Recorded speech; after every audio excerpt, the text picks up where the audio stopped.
రాత్రి 12 గంటలు. 3 రోజులుగా భారీ వర్షం పడుతోంది. నా ఇంటి బయట ఉరుములు, శకలాలు వినిపించాయి. నేను పొయ్యి దగ్గర కూర్చుని పుస్తకం రాస్తున్నప్పుడు, మెరుపులు గాజు అద్దాల గుండా నా గదిలోకి ప్రవేశించాయి. విరిగిన కిటికీని మూసివేయడానికి నేను లేచినప్పుడు, ఉరుములు, మెరుపులు నన్ను అకస్మాత్తుగా కదిలించాయి. మైళ్ల దూరం వరకు చీకటి విస్తరించి ఉండటం నేను చూశాను. చెట్లు ఎడమ నుండి కుడికి ఊగుతూ, రాత్రి వర్షాన్ని ఆస్వాదిస్తున్నాయి. రాత్రి వర్షం నుండి చీకటిలో మునిగిపోయింది, మరియు రాత్రి భయంకరమైన అనుభూతిని ఇస్తోంది. నేను పొయ్యి దగ్గర నా కుర్చీలో ఒంటరిగా కూర్చుని, రాత్రి చలిని అనుభవిస్తున్నాను. అకస్మాత్తుగా నా బలం తగ్గిపోయింది, మరియు నేను చీకటి మైదానంలో పడిపోయాను. దీని వలన నా శరీరం వణికిపోయింది.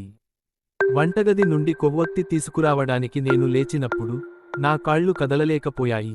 చీకటి భయంతో అవి స్తంభించిపోయాయి. నేను ధైర్యాన్ని కూడగట్టుకుని, ఇప్పుడు నన్ను పూర్తిగా ఆక్రమించిన భయాన్ని మరచిపోవడానికి ఒక పాటను పాడుతూ ముందుకు నడిచాను. నా మొబైల్ ఫోన్ యొక్క మసక వెలుతురులో కొవ్వొత్తి కోసం వెతకడం ప్రారంభించాను. నా గుండె దడదడలాడుతోంది. అది గతంలో కంటే వేగంగా మరియు బిగ్గరగా కొట్టుకోవడం నాకు వినిపించింది. అది నాకు ఇంకా బతికే ఉన్నట్లు అనిపించింది. చివరికి నేను కొవ్వొత్తిని కనుగొన్నప్పుడు, నేను ఉపశమనంతో నిట్టూర్పు విడిచాను. నేను దానిని వెలిగించబోతుండగా అకస్మాత్తుగా ఫోన్ మోగింది. నేను వెతుకుతున్న కొవ్వొత్తిని విసిరేయడానికి ప్రయత్నించాను మరియు భయంతో అరిచాను. నేను ఫోన్ ఎత్తాను మరియు అది నా తల్లి.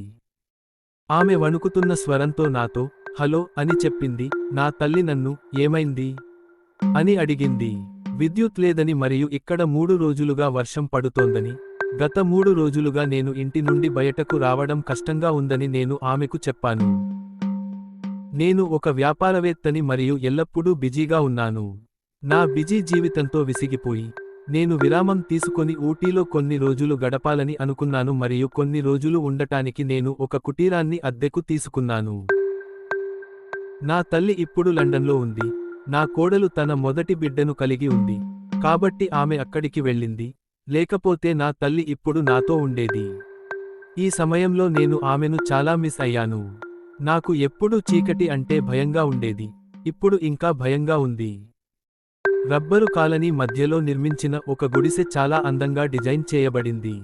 సెలవుల కోసం మేము మరొక గుడిసెను అద్దెకు తీసుకోబోతున్నాం. కానీ ఈసారి ప్లాన్ అకస్మాత్తుగా మారిపోయింది మరియు నాకు ఆ గుడిసె దొరకలేదు, కాబట్టి నేను దీన్ని కొనవలసి వచ్చింది.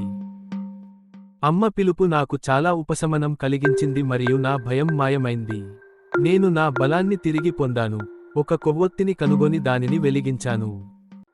నేను వెలిగించిన కొవ్వొత్తిని నా చేతిలోకి తీసుకుని గది వైపు నడవడం ప్రారంభించాను. నా నీడ సాధారణం కంటే పెద్దదిగా కనిపించింది. అది నన్ను నేనే భయపెట్టింది. నేను కిటికీలోంచి చూశాను. అది పౌర్ణమి రోజు. బయట దృశ్యం అద్భుతంగా కనిపించింది. గాలిలో ఊగుతున్న చెట్ల గుండా చంద్రుడు నవ్వుతున్నాడు. వర్షం శబ్దం బిగ్గరగా వస్తోంది. వర్షం భారీగా ఉంది మరియు అది ఆగడం లేదు. అంటే నేను చాలాసేపు చీకటిలో కూర్చోవలసి ఉంటుంది. నేను నిప్పు దగ్గర కూర్చున్నాను. నా స్వంత నీడ నన్ను భయపెడుతోంది. నేను ఈ భయం నుండి తప్పించుకోవాలనుకున్నాను. కాబట్టి మరుసటి రోజు వర్షం ఆగిపోతుందని మరియు నేను ఇంటికి తిరిగి రాగలనని ఆశతో నిద్రపోవాలని నిర్ణయించుకున్నాను. కొన్ని నిమిషాల్లో నేను సోఫాలో పడుకుని నిద్రపోయాను. అర్ధరాత్రి ఒక పెద్ద అరుపు నన్ను మేల్కొలిపింది. ఆ అరుపు నన్ను వణికిస్తోంది. నేను కళ్ళు తెరిచేసరికి వర్షం ఆగిపోయినట్లు అనిపించింది, కానీ చుట్టూ ఇంకా చీకటిగానే ఉంది. నేను మళ్లీ కొవ్వొత్తి వెలిగించి కిటికీలోంచి చూశాను. నాకు వినిపించేది కుక్కలు అరుస్తున్న శబ్దం మాత్రమే. నేను వాటిని శపించాను. ఈ సమయంలో అవి అరవాల్సి వచ్చిందా? నా గుండె వేగంగా కొట్టుకుంటోంది. ప్రతి చప్పుడు నాకు స్పష్టంగా వినిపించింది. అప్పుడు ఎవరో బిగ్గరగా అరుస్తున్నట్లు విన్నాను. నా రక్తం గడ్డకట్టింది. నేను కలలు కంటున్నానా లేదా అది నిజమేనా? లేదు, అది నిజమే. ఎవరో దూరంగా ఎక్కడో బిగ్గరగా అరుస్తున్నారు. నేను భయంతో వణుకుతున్నాను. చల్లని రాత్రిలో కూడా, కుక్కలు మొరిగే శబ్దానికి నాకు చెమటలు పట్టడం ప్రారంభించాను. నేను కారు వైపు పరిగెత్తి, నా దుప్పటిని నాపైకి లాక్కుని భయాన్ని మరచిపోవడానికి ప్రయత్నించాను, కానీ అది నన్ను వదలలేదు. అరుపులు మరింత బిగ్గరగా అరిచాయి.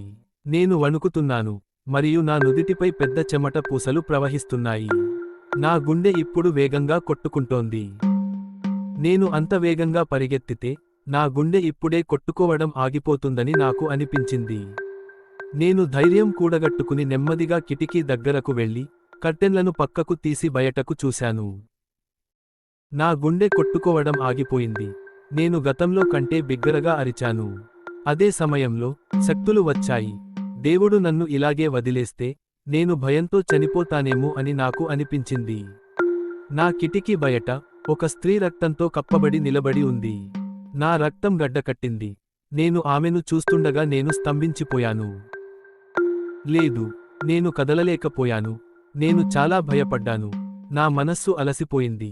మరియు కుటీరం బుక్ చేసుకునే ముందు నా సహోద్యోగులు నాకు చెప్పిన కథలు నాకు గుర్తున్నాయి. ఒక యువతిని ఆమె ఇంటి యజమాని దారుణంగా హత్య చేశాడని మరియు ఆమె దెయ్యం ఇప్పటికీ అతను ప్రతీకారం తీర్చుకోవడానికి వచ్చే వరకు వేచి ఉందని వారు నాకు చెప్పారు. ఈ కుటీరంలో బస చేసిన చాలా మంది దూరం నుండి ఆ స్త్రీ అరుపులు మరియు కేకలు విన్నారు మరియు రక్తంతో తడిసిన స్త్రీ కొన్నిసార్లు సహాయం కోసం పిలుస్తుందని వారు నమ్మారు. ఇలాంటి అనేక సంఘటనల తర్వాత ప్రజలు ఈ కుటీరాన్ని అద్దెకు తీసుకోవడం మానేశారు. కాబట్టి నేను ఈ కుటీరాన్ని చాలా సరసమైన ధరకు పొందాను. నేను ఎప్పుడూ దయ్యాలను నమ్మలేదు. ఈ కథలన్నీ నాకు వింతగా అనిపించాయి. నేను వాటిని నవ్వుతూ ఎగతాళి చేసేవాడిని. అందుకే నేను ఈ కుటీరాన్ని స్వాధీనం చేసుకుని దయ్యాలు లేవని అందరికీ చూపించడానికి ఇక్కడ ఒంటరిగా జీవించమని నన్ను నేను సవాలు చేసుకున్నాను. ఇప్పుడు నేను ఒక దెయ్యాన్ని ఎదుర్కొన్నాను మరియు దయ్యాలు ఉన్నాయని నేను గ్రహించాను. నా ముందు ఆ స్త్రీని నిజంగా చూశానని నేను ఎలా నమ్మలేను? నేను ధైర్యం కూడగట్టుకుని కొన్ని ప్రార్థనలు చేసి కారు వైపు నడిచాను. మనం ప్రార్థించేటప్పుడు దయ్యాలు మనపై దాడి చేయవని విన్నాను. ఆమె అరుపులు, కేకలు నాకు ఇంకా వినిపించాయి. నేను చెవులు మూసుకుని కూర్చున్నాను. ఇప్పుడు నేను నిజంగా వణుకుతున్నాను. కాదు, చలి వల్ల కాదు, భయం వల్ల. గడియారం ఒకసారి కొట్టినప్పుడు గడియారం టిక్ టిక్ చప్పుడుతో పాటు నా గుండె చప్పుడు కూడా నాకు వినిపించింది. Bang bang bang. లేదు, అది నా గుండె చప్పుడు కాదు, కానీ ఎవరో నా తలుపును బిగ్గరగా కొడుతున్నారు. అతను చెప్పినట్లుగా అది సహాయం కోసం పిలిచిన స్త్రీ. దెయ్యం నన్ను అస్సలు వదిలిపెట్టదని నేను ఆశ్చర్యపోయాను. నేను పరిగెత్తి టేబుల్ కింద కూర్చున్నాను. దెయ్యం నాతో దాగుడుమూతలు ఆడుకుంటున్నట్లుగా. మన శరీరాలకు యజమానులైన మనల్ని జంతువుల కంటే ఉన్నతంగా చేసే భయంతో ఒకరు మునిగిపోయినప్పుడు అతను దానిని వదిలివేస్తాడు మరియు మీరు దాని గురించి తరువాత ఆలోచించినప్పుడు చాలా ఫన్నీగా అనిపించే పనులు చేస్తాడు. నేను టేబుల్ కింద కూర్చుని చిత్రాలలో చూపిన తలుపు ద్వారా దెయ్యం ఇంట్లోకి ప్రవేశిస్తే అది వెంటనే నన్ను కనుగొనలేదేమో అని ఆలోచిస్తున్నాను. భయపడినప్పుడు ఆలోచనలు వింతగా మారుతాయి. ఐన్స్టీన్ వంటి చాలా తెలివైన వ్యక్తులు కూడా భయంతో అలాంటివి ఆలోచించి ఉండాలి. నేను దెయ్యం నుండి తప్పించుకునే మార్గాల గురించి ఆలోచిస్తున్నాను, కాని అతను నన్ను వదిలి వెళ్లడానికి మార్గం లేనట్లు అనిపించింది.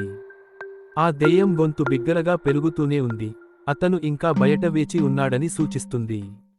అతను వెళ్ళిపోవడానికి నేను టేబుల్ కింద 1 గంట పాటు వేచి ఉన్నాను. కొద్దిసేపటి తర్వాత ఆ దెయ్యం గొంతు ఆగిపోయింది. నేను ఏదో విధంగా లోతుగా ఊపిరి పీల్చుకోగలిగాను. ప్రకాశవంతమైన కాంతిలో దెయ్యాలు దాడి చేయవని ఆశిస్తూ నా బలాన్ని కూడగట్టుకుని అన్ని గదుల్లోని లైట్లను ఆన్ చేశాను. చాలాసేపు లోతైన ఆలోచన తర్వాత నేను నా మానసిక మరియు శారీరక బలాన్ని కూడగట్టుకుని ఆమె వెళ్ళిపోయిందో లేదో చూడటానికి తలుపు తెరవాలని ప్లాన్ చేశాను. నేను నెమ్మదిగా తలుపు వైపు వెళ్లి కొద్దిగా తెరిచాను. అక్కడ ఎవరూ లేరు. నా భయం మాయమైంది. నేను తలుపు పూర్తిగా తెరిచి ఆమె నిజంగా వెళ్ళిపోయిందో లేదో చూడటానికి బయటకు వెళ్లాను. అకస్మాత్తుగా నాకు ఏదో కనిపించింది. నేను షాక్ అయ్యాను. నేలపై పడి ఉన్న ఒక స్త్రీని చూశాను. నేను భయంతో అరిచాను. నెమ్మదిగా ఆమె దగ్గరకు వెళ్లి ఆమె దెయ్యమా కాదా అని చూశాను. లేదు, కాదు, ఆమె కూడా నా లాంటి మనిషే. ఆమెకు చాలా నొప్పిగా ఉంది, అందుకే ఆమెకు చాలా రక్తస్రావం అవుతోంది. నా మూర్ఖత్వానికి నేను సిగ్గుపడ్డాను. నేను ఆమెను నా ఇంటికి తీసుకెళ్లి ఆమెను లేపడానికి ప్రయత్నించాను. ఆమెను లేపడానికి నేను ఆమెపై నీళ్లు చల్లాను. ఆమె స్పృహ కోల్పోయి మేల్కొంది. సహాయం కోసం ఏడవడం ప్రారంభించింది. లేకుంటే ఆమె చంపబడేది. నేను ఆమెను శాంతింపజేసి ఆమెకు నీళ్లు ఇచ్చి ఆమె గాయాలకు ప్రథమ చికిత్స చేసి ఆపై ఆమెకు తినడానికి ఏదైనా ఇచ్చాను. ఇప్పుడు నేను ఆమె కథ విన్నాను. ఆమెను కొంతమంది కిడ్నాప్ చేశారు. పిల్లలను కిడ్నాప్ చేసి భిక్షాటనకు పంపే గుంపు. వారు తమ మాట వినకపోతే వారిని క్రూరంగా కొట్టి వారి నుండి డబ్బు సంపాదిస్తారని వారు అంటున్నారు. నేడు ఆమె వారి బాధితురాలు. ఆమె వారికి విధేయత చూపడానికి నిరాకరించినందున ఆమెను కొట్టారు. కాబట్టి ఈ గుడిసెలోని ప్రజల అరుపులు అక్కడి నుండి వస్తున్నాయని, అక్కడ ఉన్న ప్రతి ఒక్కరూ అనుకుంటున్నట్లుగా ఏదో దెయ్యం నుండి కాదని నేను గ్రహించాను. సహాయం కోసం కేకలు విన్నప్పుడు అది దెయ్యం అయి ఉండవచ్చని భయపడి వారు తలుపు తెరవడానికి నిరాకరించారు. అలా చేసి ఉంటే ఆమెలాంటి చాలా మంది అమాయక పిల్లలను కాపాడగలిగేవారు. ఆమె చాలా భయపడి అమాయకంగా కనిపించింది. భయపడవద్దని నేను ఆమెకు చెప్పాను. వారి బారి నుండి మరియు అక్కడ ఉన్న ఇతర పిల్లల బారి నుండి ఆమెను కాపాడతాను. నేను వెంటనే పోలీసులకు ఫోన్ చేశాను. వారు తెల్లవారుజామున 4 గంటల ప్రాంతంలో నా గుడిసెకు చేరుకున్నారు. ఆ మహిళ మొత్తం కథను వారికి చెప్పినప్పుడు పోలీసులు 5 వ్యక్తుల ముఠాను అరెస్టు చేసి అమాయక పిల్లలను వారి బారి నుండి రక్షించారు. పోలీసులు నా ధైర్యాన్ని ప్రశంసించారు మరియు నా ధైర్యసాహసాలకు ప్రభుత్వం నుండి అవార్డును అందజేస్తామని చెప్పారు. నా ధైర్యసాహసాల కథ నీకు, నాకు మాత్రమే తెలుసు, కాబట్టి మేము దానిని ఎల్లప్పుడూ మన మధ్య రహస్యంగా ఉంచుతాము. ముగింపు.